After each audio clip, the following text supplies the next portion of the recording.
Today, we're jumping into one of the biggest, fastest global shakeups of the entire 20th century. It's the story of how the world map was totally, and I mean totally, redrawn in just a few decades. So let me start with a question for you. If you pull up a world map from 1945 and then look at one from, say, 1975, just 30 years later, you'd see dozens of new countries, new flags, new borders. How did that happen so fast? Where did they all come from? Well, the answer is that this is the story of decolonization. It's about the collapse of these massive, centuries-old European empires and the birth of the modern world of independent nations that we know today. All right, so to really get how it all unraveled, we first need to understand what the world even looked like before this great unraveling began. Before World War II, the world was pretty much a patchwork of empires. You had these huge powers, Great Britain, France, the Netherlands, Portugal, and they held vast territories all over the globe. They controlled these places for their resources, their markets, and their strategic locations. For hundreds of millions of people, being ruled by some distant European capital was just a fact of life. And then came a global conflict so completely devastating that it just shattered that old world order forever. World War II was the spark, the catalyst that brought the whole colonial system to its knees. Now, what's really fascinating is how the war basically attacked the idea of empire from 4 different angles all at once. First off, the old empires were just exhausted. Britain and France were bankrupt and their militaries were drained.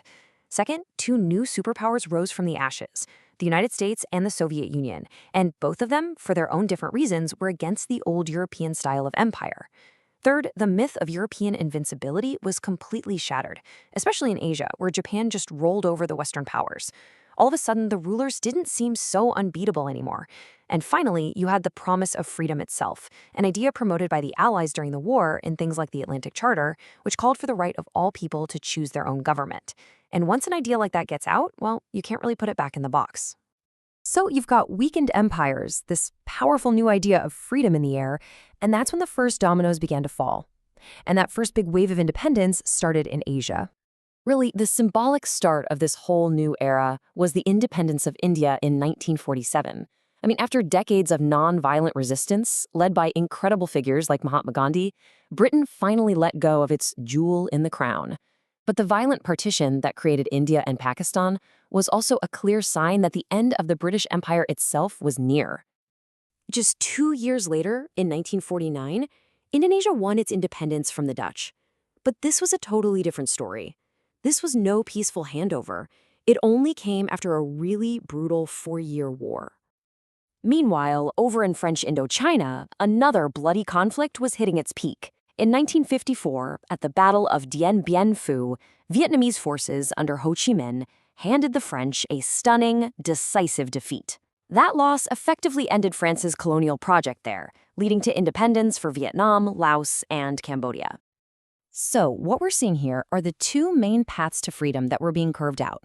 Some nations, like India, were able to get their independence through political negotiation and sustained pressure, but many others, like Vietnam, had to literally fight for it in long, bloody wars. And as you can see, this pattern of either peaceful talks or armed struggle would play out again and again across the globe, and it would deeply shape the future of these new countries. Okay, now we turn to Africa, where that wave of change that started in Asia was about to become an absolute tsunami. The trailblazer here was Ghana.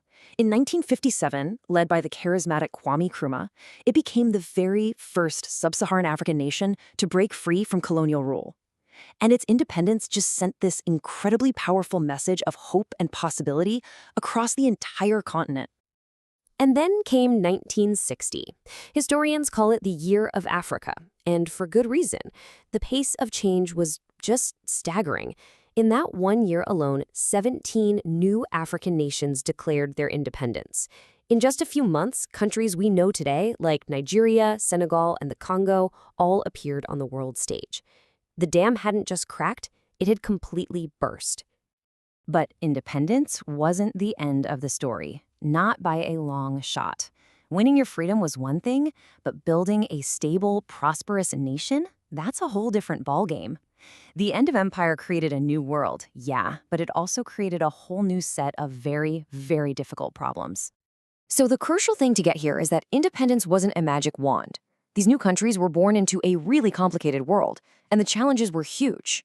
They joined the United Nations, which changed global politics forever. But many also became proxy battlegrounds in the Cold War. They were often still economically dependent on their old rulers, a system people started calling neocolonialism. And maybe most tragically, the artificial borders drawn by Europeans, which paid no attention to ethnic groups, became the source of brutal civil wars that, in some cases, are still going on today. To try and navigate all this, many of these nations created the non-aligned movement, trying to find a third way that wasn't tied to either the US or the USSR. Looking at this summary, you can really see the whole story in one shot. You've got the key players, you see the timelines stretching from Asia in the late 40s all the way to Africa in the mid-70s, and you see that crucial difference we talked about between negotiation and armed struggle.